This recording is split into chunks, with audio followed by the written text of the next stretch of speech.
Lição 9: A ressurreição de Lázaro. Este é o nosso versículo tema, que se encontra em João, capítulo 11 e versículo 25, que diz assim: Disse-lhe Jesus: Eu sou a ressurreição e a vida. Aquele que crê em mim, ainda que morra, viverá. Neste versículo, Jesus está falando que é a ressurreição, ele é a vida. Quem crê nele, ainda que seja morto, viverá. Olá, meus amores, tudo bem com vocês? Vamos dar início a mais uma escolinha dominical com a oração, tá bom? Então vamos lá. Senhor maravilhoso, poderoso Pai, Senhor, neste momento, Senhor, primeiramente, Senhor, queremos te pedir perdão, Senhor, por todas as nossas falhas, nossas fraquezas, Senhor. Também, Senhor, queremos te pedir, Senhor, nos ensina a te servir, Senhor. Senhor, abençoa cada criança, cada família, Pai, que está ouvindo essa videoaula. Senhor, se faz presente no lar, abençoando, guardando, livrando de todo mal. Que essa criança, Senhor, possa aprender a Tua palavra e possa ficar gravada no coração, para que ela não venha pecar contra Ti. Senhor, abençoa cada família e cada lar, Senhor, em nome do Teu Filho amado, Senhor Jesus. Eu te peço e já te agradeço. Amém. Então vamos lá? Nossa lição: o Evangelho do Discípulo Amado. Conhecendo mais de Deus. Jesus estava perto de concluir seu ministério. Ele sabia que em poucos meses enfrentaria o momento mais crítico de sua missão, a cruz. O sentimento de disputa e ameaça entre os líderes religiosos era crescente. Assim, Jesus se retirou para a região mais distante de Jerusalém, junto com seus discípulos. Certo dia chegou um mensageiro com um recado de uma família muito querida. Marta e Maria enviaram um pedido de ajuda a Jesus, pois Lázaro estava muito doente. O amigo querido estava doente. Lázaro, Maria e Marta eram irmãos. Eles moravam em Betânia. A Bíblia não informa como essa família se tornou-se tão próxima de Jesus.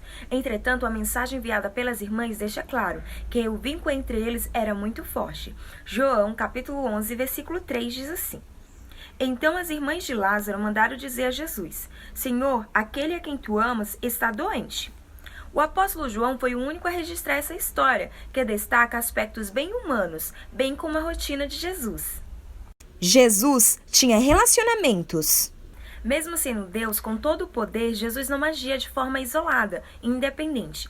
Ele olhava nos olhos das pessoas e conversava. Ele participava de festas e de enterro. Ele comia com pessoas de todas as classes sociais. Como viajante, Jesus sempre precisava de hospedagem. Em sua época, não havia hotéis como hoje. Geralmente, os viajantes eram acomodados nas casas das pessoas. Para os judeus, a hospitalidade é muito importante, de forma que as famílias recebiam o peregrino mesmo sem conhecê-los. Por certo, Jesus tinha outros amigos em outra cidade. Foi recebido e hospedado e jantou com muitas famílias, que a Bíblia não registra. Sabemos, porém, que essa família recebeu Jesus algumas vezes em sua casa. Estabelecer relacionamento foi um dos trabalhos de Jesus. Ele veio salvar o mundo, mas chamou discípulos para participarem da missão, anunciando o Evangelho. Ele conheceu profundamente cada um dos seus discípulos, mas estabeleceu uma intimidade maior entre três: Pedro, Tiago e João, sendo este último mais íntimo.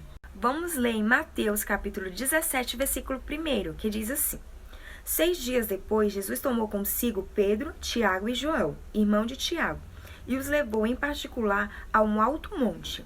E vamos ler também em Marcos capítulo 5 e versículo 37, que diz assim: E não deixou ninguém segui-lo, senão Pedro, Tiago e João, irmão de Tiago. Ele não se isolava das pessoas, muito pelo contrário. Misturava-se com a multidão, tinha comunhão com as pessoas mais simples e tocava nos doentes, enquanto todos se afastavam. Vamos ler em Marcos capítulo 5 e versículo 24, que diz assim: Jesus foi com ele, uma grande multidão o seguia e o comprimia. Agora vamos ler em Mateus capítulo 8 e versículo 3, que diz assim: Jesus estendeu a mão, tocou nele e disse: Quero que seja purificado. Imediatamente ele foi purificado da lepra. Jesus tinha sentimentos. Amizade, alegria, dor, compaixão e lágrimas. Tudo isso é citado nessa história. É a maior prova da humanidade de Jesus. Sendo Deus, ele conheceu e experimentou todos os sentimentos humanos, sem perder sua identidade, santidade e poder. A Bíblia ainda dá destaque para momentos de ira, pavor, cansaço, indignação, fome, sede, decepção, amor e solidariedade de Jesus. Mateus capítulo 4 e versículo 2. Depois de jejuar 40 dias e 40 noites, teve fome. Marcos capítulo 10 e versículo 14. Quando Jesus viu isso, ficou indignado e lhe disse: Deixe vir a mim as crianças, não as impeçam, pois o reino de Deus pertence aos que são semelhantes a elas. Marcos capítulo 14 e versículo 33. Levou consigo Pedro, Tiago e João e começou a ficar aflito e angustiado. Lucas capítulo 7, versículo 13. Ao vê-la, o Senhor se compadeceu dela e disse: Não chorem. Jesus não negava seus sentimentos, sentia-se e expressava, mas não pecava.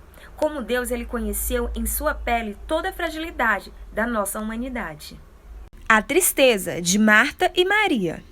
Diante do pedido de ajuda, Jesus enviou uma resposta, porém não foi atendê-los. O mensageiro retornou para Betânia sem Jesus e com a seguinte mensagem. João, capítulo 11 e versículo 4 diz assim: Ao ouvir isso, Jesus disse: Essa doença não acabará em morte. É para a glória de Deus, para que o Filho de Deus seja glorificado por meio dela. Parecia uma palavra de consolo, mas alguns dias depois Lázaro morreu. Com o falecimento do único homem da família, elas poderiam perder o sustento e a casa. Sem o irmão, seriam órfãos e estariam desamparadas. Além disso, Jesus não tinha atendido seu pedido de socorro e aparentemente sua palavra não tinha se cumprido. Lázaro estava morto. 2 dias depois que recebeu o recado, Jesus decidiu partir de onde estava. Comunicou a seus discípulos que todos iriam voltar para a região da Judéia. Alguns questionaram, pois sabiam do clima tenso entre Jesus e os líderes religiosos e temiam ser apedrejados. João, capítulo 11, versículos 7 a 8, diz assim: Depois disse aos seus discípulos: Vamos voltar para a Judéia. Estes disseram: Mestre, há pouco os judeus tentaram apedrejar-te, e assim mesmo vai voltar-se para lá? Entretanto, Jesus sabia muito bem que a sua missão o levaria até a cruz e não morreria por nenhum ataque. Quando chegou a Betânia, Lázaro já estava sepultado há 4 dias. A irmã mais velha foi a primeira que saiu ao encontro de Jesus e diante dele expressou sua tristeza e fé. João capítulo 11, versículo 21. Disse Marta a Jesus: Senhor, se estivesse aqui, meu irmão não teria morrido. Depois, Jesus chamou a Maria, que abriu seu coração da mesma forma. João capítulo 11 e versículo 32. Chegando ao lugar onde Jesus estava e vendo-o, Maria prostrou-se aos seus pés e disse: Senhor, se estivesse aqui, meu irmão não teria morrido.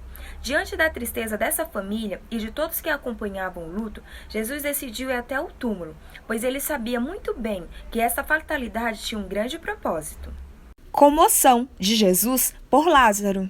Jesus e os discípulos, Marta, Maria e os amigos e parentes se dirigiram ao sepulcro. Lá diante de todos, o mestre chorou e expressou a dor do seu coração, como prova do seu amor e amizade por Lázaro. Então Jesus ordenou que abrisse a caverna. Marta alertou que isso poderia ser imprudente. João, capítulo 11, versículo 40. Disse-lhe Jesus: Não lhe falei que se você cresce, veria a glória de Deus? Após a abertura do túmulo, Jesus fez uma oração pública, a fim de testificar que o milagre que estava prestes a acontecer era uma atmosfera do poder de Deus, por intermédio dele. Então ordenou: Lázaro voltou à vida, levantou-se enfaixado como estava e saiu do túmulo.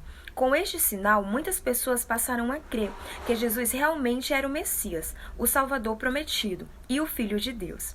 Espero que vocês tenham gostado da aula. Porém, se há alguma dúvida, manda para mim, que eu vou ter o enorme prazer de responder para vocês, tá bom? Beijos, até a próxima. Tchau!